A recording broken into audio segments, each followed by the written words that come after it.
stop? Yes. Yeah. About 150 is our cutoff there. Can everybody else make it on one stop? Yes, they can now. We're close enough to where they can. So that's what you do. You try to plan ahead for these stops and to use that strategy when it will help you the most. And that's going to be the next pit stop. So kind of like what the situation they're in strategy-wise. I don't like where they are track position-wise right this minute.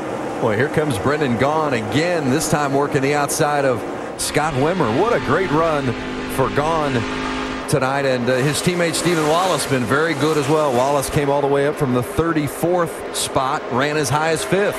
Here comes Brad Keselowski, taking that spot away from Brad Coleman, who's back into the top 5. And you're talking about I'm sorry, go ahead. You're just talking about those crew chiefs doing. You're working from lap 225 backwards and figuring all of this, right? Yeah, you're not thinking about what you're doing at the moment. You're thinking about how it's going to impact the last stop of the race and how where you want to be in the situation you want to be in. Stephen Wallace getting 12th from Scott Riggs. We've got a crash, and there's Wimmer. That's not what they need. Got in the wall. Well, a couple of near misses going by Scott Wimmer. Yeah, I haven't seen. I wasn't watching that. We'll see on the replay. I have a feeling that he was down on the inside and just got loose down on the inside, maybe of the 62 car. Well, that's a heartbreaker. Wimmer was running 4th. Yeah, and this is both of the Baker Curve cars now in crashes at their home track. It's not what they were needing and looking for tonight. Scott Lagasse got a little help. We'll see what happened to Wimmer. No, it just got loose. Wasn't down on the end. He was on the inside of the racetrack, but just got free. Keselowski got underneath him. That's the second time Brad has been close to incidents on the track. I tell you, Scott Riggs barely missed that 27 of Wimmer. Take a look at it from this perspective. Just as he went back to the throttle there. 22, is that your bumper? Yeah. Probably had a lot to do with freeing it up. Talking about the 22 that was at his bumper. It just takes downforce off the back of the car. If you have any looseness to your car at all, seems to really magnify that. Obvious body damage there on the 27 of Wimmer, but at least they got it rolling again. Take a look at the onboard. We were noting that Brad Keselowski was behind Scott Wimmer as they were coming through the corner. Let's take a look at it from Keselowski's perspective. He's had a good look at a few Wimmer in the 27. 27. Right here, buddy. Go on, clear. We're with you. Caution is out. Caution is out. We're fine over there.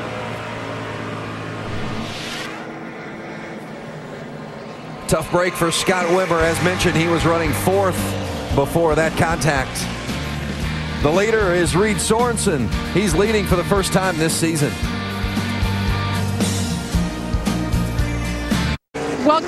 Welcome back to Nashville Super Speedway. A caution ago, Scott Lagasse spun from behind. We're looking at the replay. Scott, you've been checked and released from the medical center. What exactly happened? That's pretty ridiculous, obvious, but you know, more important, I'm really proud of the guys. It's a lot of uncertainty right now for us and where the future is going to be with this great. It's a great race team, and guys stepped up this week. We threw a bunch of stuff at it because we've been tight every week and had a really good race car. Maybe got a little carried away to start the race, and so I got to shuffle back there. But a lap car, you should expect a little more than that from them. Disappointing night for a man who calls Nashville home now. Vince?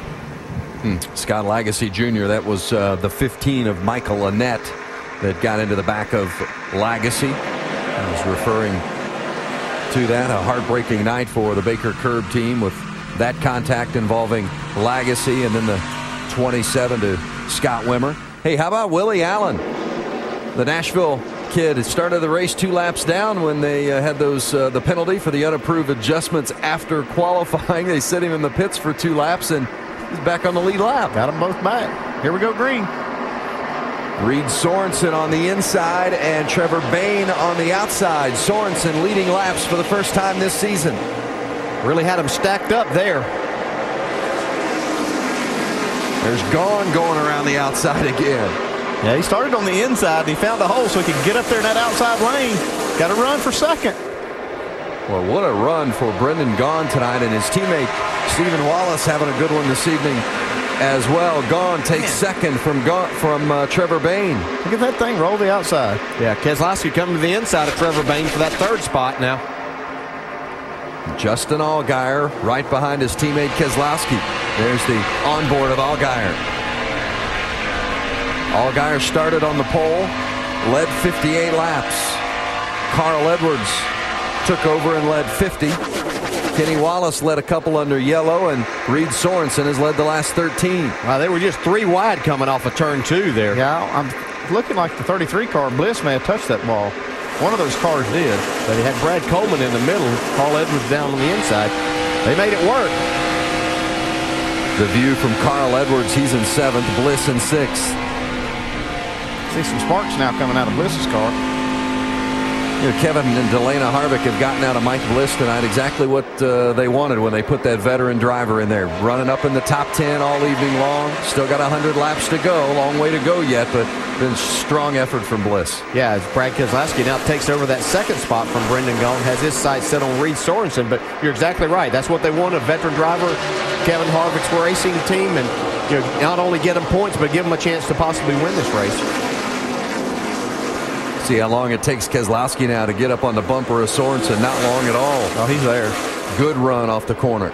Yeah, I think he's just been waiting patiently, even when he was following Carl Edwards a while ago, just waiting to make his move, get himself to the front when he needed to be, and that's getting toward time. Right, he'll have 100 laps to go, but here he is in the lead. Keselowski makes that move in turn 4. Brendan Gaughan comes with him. Sorensen having a little bit of problem. Contact. Boy, that's smart on Trevor Bayne's part right there. Yeah, and maybe some damage on that 12 car on the right front. Looks like he did touch Trevor Bayne's left rear. Well, Allgaier squeezed it in there. When you have a fast race car, you kind of think that you can do a lot of things with it. And we saw Justin Allgaier do that. Here comes Carl Edwards to the inside now.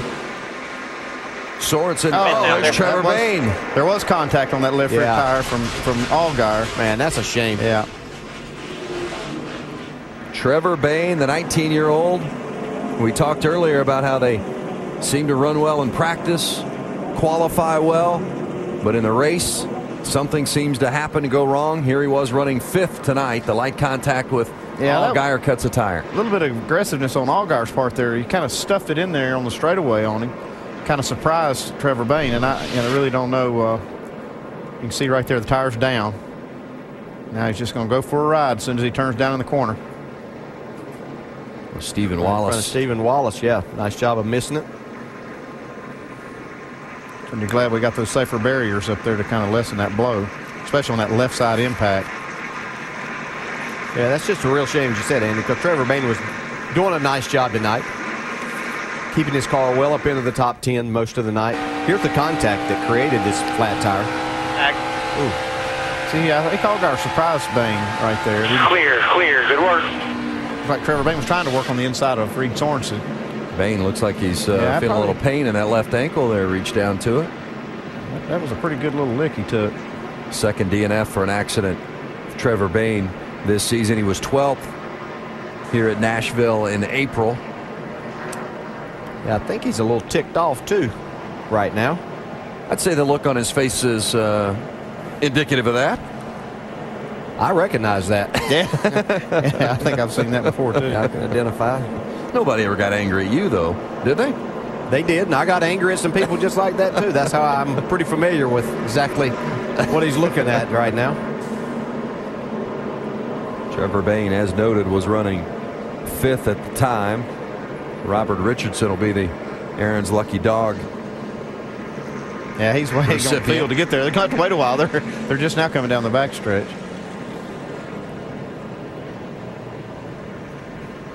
What's going through his mind right now?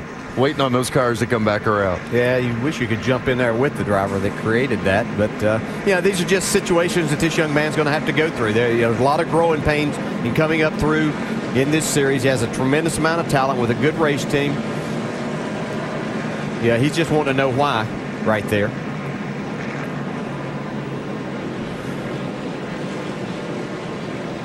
Not a good finish for the hometowner. Trevor Bayne had a good run going. He was 5th before this. Bayne into the wall, but Brad Keselowski is in front. He leads at Nashville. You don't have to be a big soccer fan to be excited about the World Cup.